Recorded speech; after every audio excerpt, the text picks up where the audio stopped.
Hey there, everybody. Thanks for joining me for another one-man review. Normally, when I review manga, I just review if I'm reviewing a manga, that's coming out currently, I'll review the first volume and then I just kind of enjoy the other ones without making notes and making a video about them, things like that.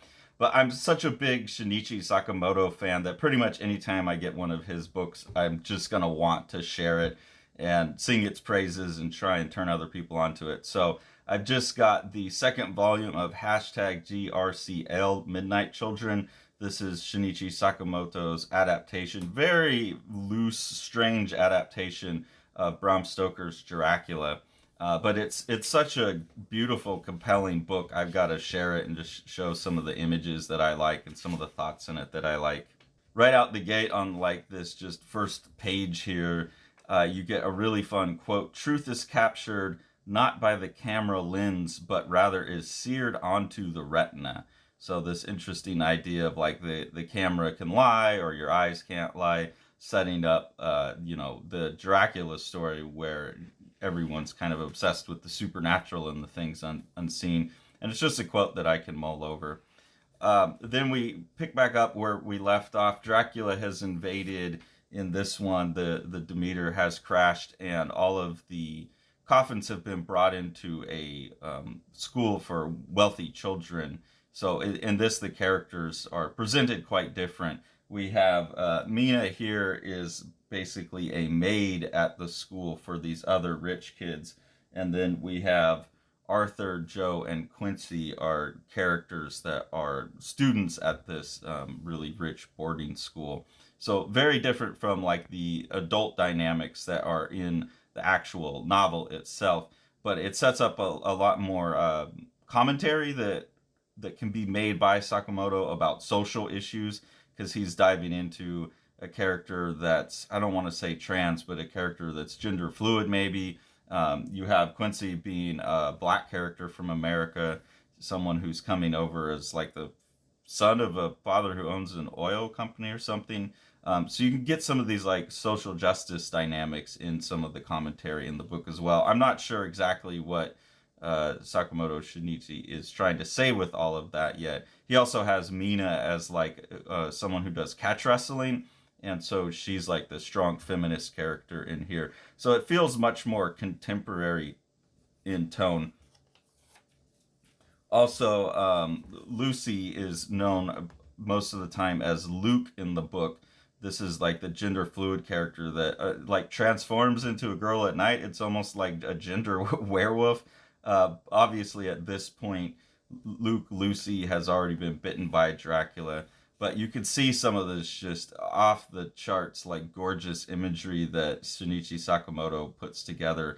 I know a lot of people don't like that he's obviously using some computer methods to get a lot of the imagery in here, but I think usually most of the time he takes it far enough that I'm just looking at the beauty of the image he's created, and I'm looking at the computer stuff as like, look, if this guy had the time to draw all this, he obviously would, but he's on this tight schedule, and I think he's only got two assistants. So they're using the means that they can to produce the kind of stunning imagery that he wants to produce. And most of the time, like I think it reproduces very well as looking like line art rather than a photograph. In this volume, we get introduced to Van Helsing. Of course, he's young and pretty and dapper in this because with the Shinichi Sakamoto book, like everyone's going to be super gorgeous rather than like a haggard old man. But really cool. I love the page designs on things like this. Shinichi is a very, very like beyond being a great drafts person is also a really fascinating designer, and I think that's why some of the things that bother other people don't disturb me as much because I'm looking more at like the image he's trying to produce rather than the techniques by which he gets there. There's also just some really beautiful line work in the areas that are hand drawn. When I was working on The Strange Death of Alex Raymond, and one of the things that I was picking up on was Dave Sim's desire to have the finest lines possible. I had been looking at Sakamoto Shinichi work online and kind of stealing and adapting some of his techniques as much as I could within the style that we had to be within in Strange Death. Some of the way he handles eyes and things like that inspired some of the techniques I was using, and particularly like the way this sleeve is drawn here is really really nice, and kind of the type of thing I was trying to do with fabric. So it's really nice to see this stuff in print because I was just looking at online versions.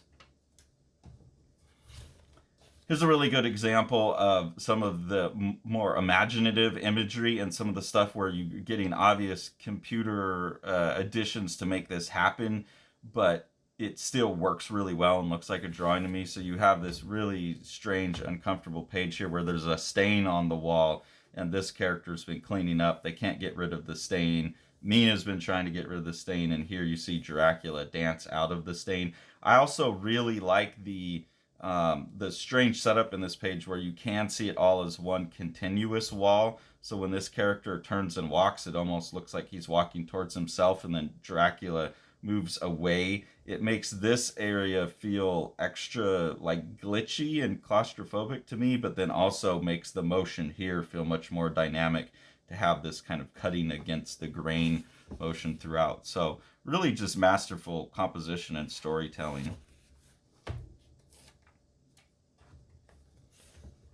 There's plenty of images like this that I could show that go the opposite of the beautiful stuff, where Shinichi's like leaning into the horror aesthetic.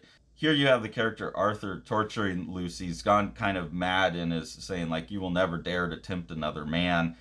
Just absolutely like horrific imagery all throughout. And the lighting and the rendering in this, you can see this is absolutely stunning. You can also see like the computer stuff would be getting what's going on in the background. But all of this is all cross-hatched and hatched, and just such delicate, beautiful line work. Again, the composition, the sense of lighting all throughout is so cool. I don't really care if some of this, like the flowers and stuff, are being plopped in there by computer. Just stunning images like this all throughout the book. I have to hold myself back from showing them all. Then you get in this one some really interesting play with style, where Shinichi's going into this more like fully rendered, almost painted style. This obviously could have been in color, probably was in color, because we have the same image here on the cover. So you see this like colored computer painting that's been converted into black and white. I don't know if the rest of this section that has that effect on it was also done in color and released somewhere else. It looks like these were probably like they had the 3 color pages and they're just reproducing them here in black and white for some reason. I'm not sure why they would be doing that, because this is a nice hardcover and these would look really nice in color. But it also gives, in black and white, gives this nice like kind of charcoal pastel work feel to the image that I think is really really beautiful. I'm having a hard time not cracking up at his rendition of Dracula, though, because it's basically just Michael Jackson, as far as I can tell. Like, kind of peak Michael Jackson, transition to white guy, but hasn't lost his nose yet. A bit strange. I don't know if that's just one character's perception of Dracula. Like, that's what Luke Lucy needs to see, because that Michael Jackson's kind of this in between race, ethnicity, in between gender, kind of androgynous character. I don't know if that will change when other characters interact with Dracula, or that's just the model that he's chosen. But it's a little bit strange. It takes me out of the story a bit. There are also some really, really inventive scenes stylistically that's unlike anything I've seen in a manga before, where these really just look like charcoal drawings. He's using this blown out faded effect on this scene where you have Dracula jumping around, and this is just such a cool different look for manga, using like this diffusion dither pattern as like a pencil to shade with. It's really beautiful, and I love that Shinichi is just a relentless explorer and someone who really always is pushing the limits of his vision. Like, he has this particular thing and he's willing to switch styles and try new tools and try new techniques to achieve that. The emotional aspect of what he's trying to convey in his art, and this is a really good example of that. This is why this artist continues to excite me. Beyond the fact that you're just getting these amazing pages like this, these amazing compositions like this, with, I know he's using the computer, but the details are just so fun to look at and so insane. There's all this cool design going on where there's like the letters that Mina has been typing flowing around, the Dracula being done in that like non-linear style, but using the diffusion dither pattern so it looks more like a pencil drawing or a charcoal drawing. That stuff's all just so cool, and the way it blends together is also amazing. So just a real visual treat of a book. There are a couple spots where his use of the computer stuff looks a little bit too much like a photograph for me, like this scene where Quincy's got this like doily fabric over his face. That one didn't go far enough into turning it into a drawing. There's a lot of drawing being done, but the overall impression is kind of photorealistic. We won't go into what Quincy's doing to himself in there. In this scene here, you start to get some of the more contemporary, like political situations that Sakamoto Shinichi is using this story to comment on. You have Arthur and Quincy. They're trying to give Luke, some blood transfusion to save her, and there's a little argument that Arthur and Quincy get in here, where Quincy's like, "I'm the hardiest of this lot by far, so take my blood." And then Arthur steps in and says, "No, let me do it." And they get in this little argument, basically, where it seems like Quincy thinks that this decision is being made because he's black, and that this other character is stepping in and being like, "No, we got to give her white blood." And he is kind of saying, "Apologies, this concerns the house of Godalming. Once father passes, mother and Luke come under my care, so I must bear this responsibility." So he's talking about it as a familial obligation. "What? Luke's out cold, so now you're his goddamn guardian angel? It's downright dirty to bring your family matters to school." "One quibble, if I may. You claim to be the hardiest of us all, but I must protest. After all, I triumphed at the recent fencing tournament." "Oh yeah, there was something awful fishy about that tournament. I fought 3 duels end to end, while you in your seed made it to the semifinal untouched thanks to a series of defaults. Anyone would walk away with the win in that position." And then Arthur says, "The lots were drawn fairly. Curse of your own poor luck, if you must." And then Quincy says, "Of course they fall over themselves propping up your elite white ass, but you ain't worth the cheese scraped out of your shriveled pecker." So they're getting into this argument that's obviously about privilege. I had to fight to get through to the final round, and you kind of just walk through on privilege. Then Arthur says, "Quincy, I must say it won't do to utter such vulgarities at our fine academy. I warn you, in doing so, you degrade the reputation of your noble ancestors and homeland." So Arthur's like trying to say, no, that's not what it is. But there's like this thing of like, look, you got to behave by our culture. So it's this tense little argument here. "Enough, Quincy. Our priority now is Luke's well-being." "You think I don't know?" So it's like, chill out, bro. And he's still mad about it. So typical of you, Joe. Never saying quite what you mean with that smug look on your face. Just shucking and jiving like a court jester for these upper crust English pricks. And in this story, Joe is of some Asian descent. I don't know if they say what. Oh, here. He's Japanese. "Is every Japanese fella just a masochist turning every cheek he's got? How dare you?" So basically, all of this racial kind of tension is going on in here. But then you see Mina typing here. "It spreads much like a contagion, making everyone obnoxious, vicious, and full of contempt for one another."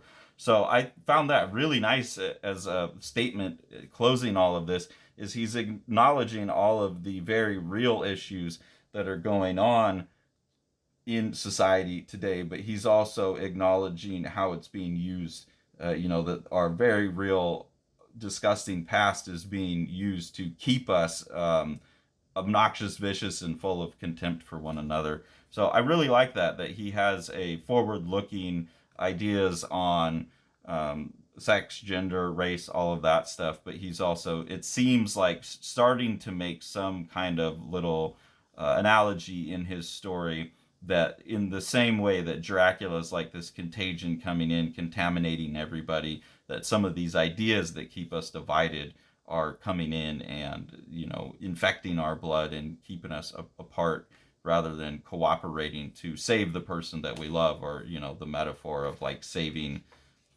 us all, really. And you can see here, as their argument like keeps them distracted, their friend then becomes more and more and more vampiric.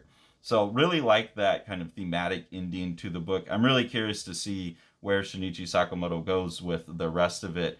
And of course, like along the way, you're just getting treated to very, very beautiful imagery all throughout. So couldn't recommend this more enough. Also be buying his series Innocent, and if we're lucky, we'll get a translation of The Climber, which is one of my top 2-3 comics of all time. So get yourself some Shinichi Sakamoto. The Eisner nominated The Strange Death of Alex Raymond by Dave Sim and myself. This is a gorgeously illustrated and designed book. Dave doing most of the illustration. Amazing compositions throughout. What Dave is doing is he's recording his obsession with the death of master cartoonist Alex Raymond behind the wheel of Stan Drake's car when they got into a car crash. The best description of the book that I've heard is that it's like understanding comics with pages like this, mixed with something like From Hell, when you get into the theories about what actually happened with the car crash. And then with Sean on production, it's just one of the most gorgeously printed books you could get a hold of.